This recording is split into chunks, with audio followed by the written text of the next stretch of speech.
Months of campaigning and millions of dollars, all boiling down to tomorrow.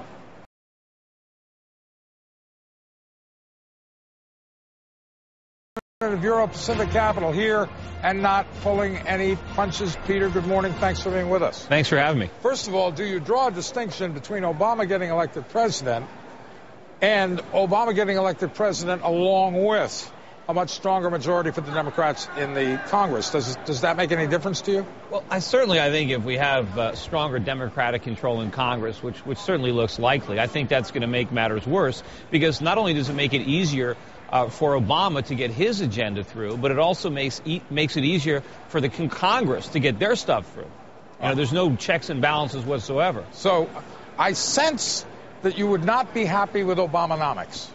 No, not at all. I mean, as an investor, it's probably going to help my clients out. But as an American, I think it's a disaster. Not that I'm a big pro-McCain supporter. I think McCain's policies would also make the situation worse. But unfortunately, I think we get Obama in there, and we get a much bigger mandate. I think when he comes into office, it's going to be as if, capitalism has been repudiated. The new mandate is we need more government. We tried capitalism. We tried greed. Time out just a moment.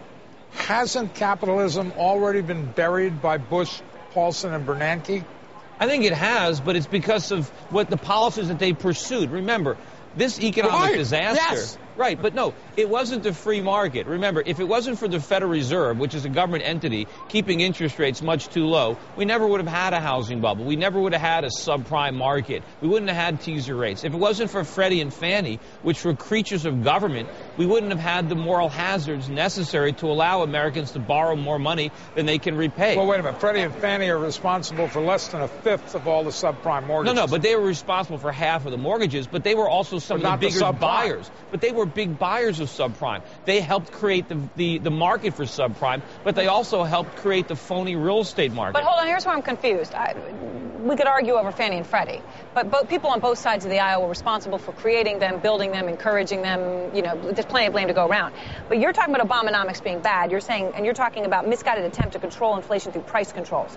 Obama hasn't said anything about price controls. Well, what they want to do is they want to return the economy to the way it was a few years ago. But you can't. That was a bubble. I've been talking about that for years, that our economy was phony because it was based on us borrowing money from abroad and spending it. What specifically is he going to do that makes you worried as an American? He's going to try to revive that bubble economy. He's going to try to get Americans spending money and borrowing again. And that's the disease. That's not the cure. He's going to try to create bigger government. He's going to try to borrow a lot more money from foreigners to spend it on government programs designed to encourage even more consumption. And, of course, he's going to raise taxes on the very people that we need to try to provide the future employment opportunities for all the people who are going to lose their jobs during this contraction. And, when we have higher taxes on the people who are going to create jobs, we're actually going to end up getting less tax revenues. We're going to have a bigger government deficit. We could be looking at $1 to $2 trillion deficits during the Obama presidency. And how's that different than McCain, who also wants to get banks lending again? I'm just confused here as to how this is specific I'm not in to favor of McCain at all. Look, McCain's all wrong. So it's not. Remember, I supported Ron Paul. I mean, he was the only guy that was actually saying anything that was truly different. Okay. But the problem is going to be,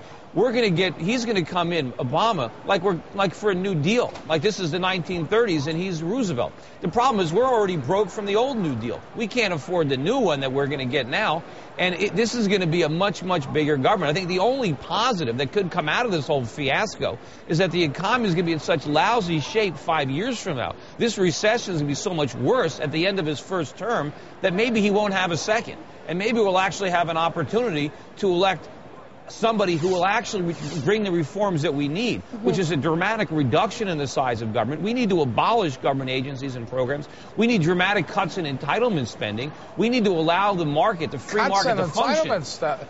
You're talking about something that is politically unacceptable to most people in this country. If we don't cut entitlement spending, the entitlements are going to be worthless because the crisis that we are now setting up. Moving up the retirement age. No, but we're setting up a collapse in our currency. When the dollar collapses, they're worried about, what are the problems? Mark, they're worried about people going to the bank and not having money there. What I'm worried about is people going to the bank, taking out their money, but they can't buy anything.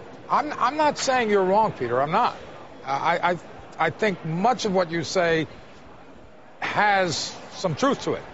But what I am saying is what you're proposing is never going to fly politically. Well, that's the problem. I mean, the politicians... Well, then the problem is the voters. Yeah, well, yeah, sure. You know, just like Wall Street, we all accuse everyone on Wall Street. They were too short-sighted. All they can see was this year's quarterly profits, so they can cash out their stock options. But politicians have a very short time horizon. They can only see to the next election. And all they care about is, here's a huge problem. How can we prevent it from blowing up before an election? And everything they do is making it worse. All the stimulus packages, all the bailouts that have passed thus far are making the underlying problem worse and setting up a much bigger disaster. What we need is some politicians that actually can care about the country and that can put their country's needs above their own political ambition. They wouldn't get elected. Well, you know what? That's the problem. That's the problem with democracy. I mean, that's why we're supposed to be a republic. Well, but that's a whole different debate. You want a monarchy? I'd like a republic. I'd like what our founding fathers intended, but you know, that's. What about, you know, an autocracy? That works some places around the world. Maybe we managed need a military junta. I mean, come on, Peter. Look, I mean, that's why, you know, we have mobocracy right now. We have the tyranny of the majority. But, you know, I think a lot of Americans, and I think there was some proof in that. Look, Ron Paul got a lot of supporters, even though the media ignored him. There are a lot of Americans, and if you tell them the truth, you know, they might be willing to buy it. I think if you tell people... less than 1% of the vote.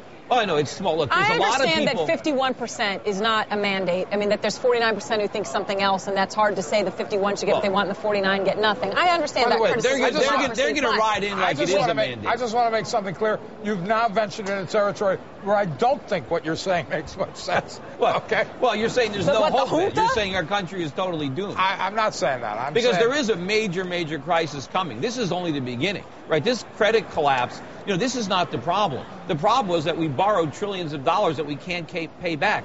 These are the consequences of the problem. But this problem has been building up over a generation. So what do you buy? Gold? Yeah, you buy this dip in gold, you sell this rally in the dollar. You buy paper gold, you buy ETFs, or do you want the physical? I like the real stuff. You know, we're selling where a lot do you get it now? Well, we've been buying a lot of it in the Perth Mint in Australia. You know, we're storing a lot of gold over there. We had a record month at Euro Pacific Capital in clients just buying physical gold. But gold has no inherent value, like oil, which does, right? People need oil. Gold only has value insofar as I want to believe it has value. No, you got it backwards. That's fiat money. The dollar has no value except perception. Gold has real value. It's in this tangible. world, all that has value is food and oil. No, gold has value. I love this guy. This is a fun He's provocative, if nothing else. Yes, you are. I disagree with you, but I love talking to you because sometimes it makes sense. Fun. Peter, thank you very much, sir. Thank you. Peter Schiff.